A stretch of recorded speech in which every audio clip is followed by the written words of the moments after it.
It was a Friday afternoon when the day was just turning to dusk. The clouds hung in the sky, brilliantly colored in pink pastels and smoky purples. I found myself sitting outside at a table in front of a small cafe at the corner of Elm and Evergreen. I was enjoying a cup of tea while I watched the river flow across the way as the sunlight glistened off the waters that reflected the softly colored sky above. Occasionally my mind would drift off as I watched the traffic passing by, and I would wonder where each person was going and what it was like to trade places with them, even for a little while. I started this job about 6 months ago working at the Vintage Romance Cafe. It was supposed to be just a temporary thing until I found more stable employment. However, life had other plans, and here I was wasting away an idle hour while waiting on customers' charity to make ends meet with meager tips and wages.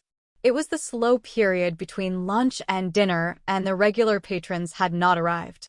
So here I am on break, enjoying a brief moment of solitude sitting outside caressed by the slight breeze, sipping my tea and just daydreaming. My shift for the day was just winding down when he walked into the restaurant. He had a nicely chiseled face framed by thick hair, and his dark slacks and blue polo fit perfectly on his lean muscular frame. His casual manner and vibe was definitely deserving of my occasional glances. My manager sat him down at one of my tables in the back of the cafe. I assumed he had to be waiting on a date considering he was at a place called the Vintage Romance Cafe. I approached him apprehensively and asked him what he would like to drink and if anyone would be joining him at the table. He said he would be dining alone and would have a cup of Earl Grey tea. I stated, "Excellent choice," and commented that it was my personal favorite as I gave him what I thought was my most cutest smile. The kind of smile that Korean pop idols give when they know they are on camera. I was immediately embarrassed at the thought as I walked away to get his tea. I dropped off his tea and a menu and told him I would be right back with his order. That is right after a detour to the restroom to spruce myself up a bit and retouch my lipstick. Fortunately for me, the restaurant was empty, so I could give him some additional attention and hopefully engage in some idle conversation. I went back to his table to take his order while trying to look as best I could, considering all I had to work with was my waitress uniform and apron. Definitely not an outfit for first impressions. I could tell from the way he looked at me that he knew I was no debutante and that I was not familiar with high-class social events. Even though I was not looking my most fabulous, I could feel his eyes linger on me as he placed his order.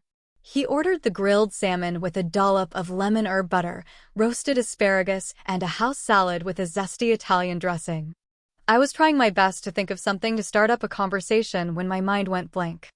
I just sheepishly thanked him for the order and slowly turned away, hoping he would say something more. I mean, how foolish of me to think that this was the set of some Hallmark rom-com movie where he was going to sweep me off my feet and whisk me away to some far-off fantasy vacation. A girl can dream, can't she?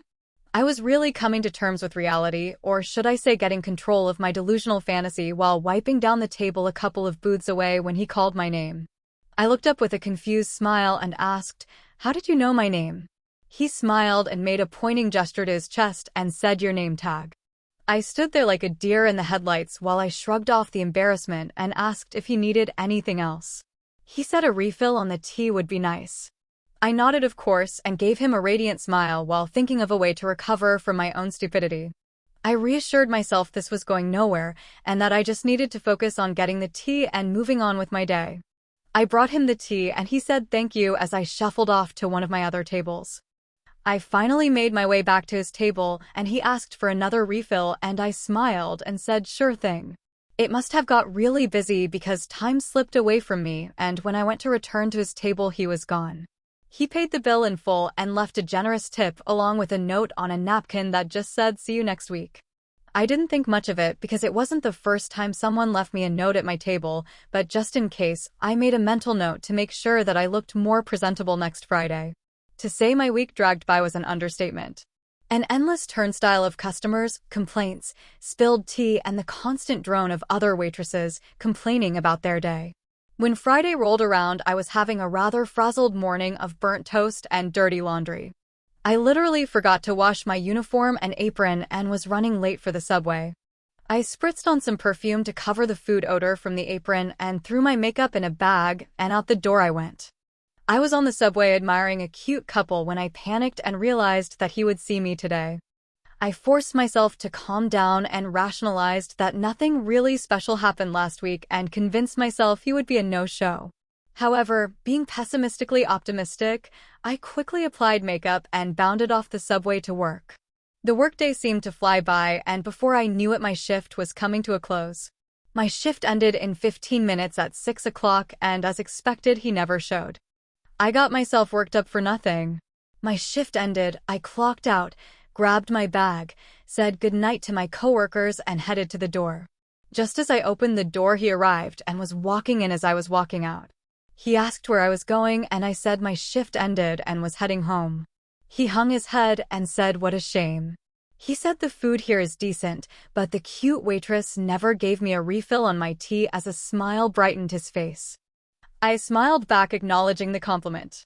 He then asked me for my number and if he could give me a call the following evening. I was bewildered but excited at the same time and blurted out, "Why don't you pick me up tomorrow at 7 instead?" I was shocked at my boldness and hoped he didn't think I was being too forward. He smiled and nodded in affirmation. I gave him my phone number and address and took off to the subway. At this point, I would like to tell you that he arrived promptly at 7 in a luxurious car, and we went on a fabulous date filled with roses, long heartfelt conversations, romantic evenings, and a romance that would make a Disney princess blush. However, my break is about to end and I have to get back to work. In the meantime, if you ever find yourself at the corner of Eve and Evergreen, then stop in at the Vintage Romance Cafe, and we will share a cup of tea and I will tell you of my dreams. Because in my world, a cup of tea will cost you $3.75 plus tips, but dreaming is free. I hope you enjoyed my story. It is inspired by a song that is special to me and always casts a spell when I hear it. It gently takes me back to another place and time, and for a brief moment suspends reality and floods me with fond memories. Can you guess the song behind the inspiration of my story? If you like this story, it is based on a song called Dreaming that was released as the lead single from Blondie's album, Eat to the Beat, in September 1979. The song reached number 2 on the UK singles chart and number 27 on the US Billboard chart. It is a highly energetic song with phenomenal vocals by Deborah Harry, with Clem Burke really going all out on drums. If you have never heard the song, then you can check it out at Blondie Music Official on YouTube.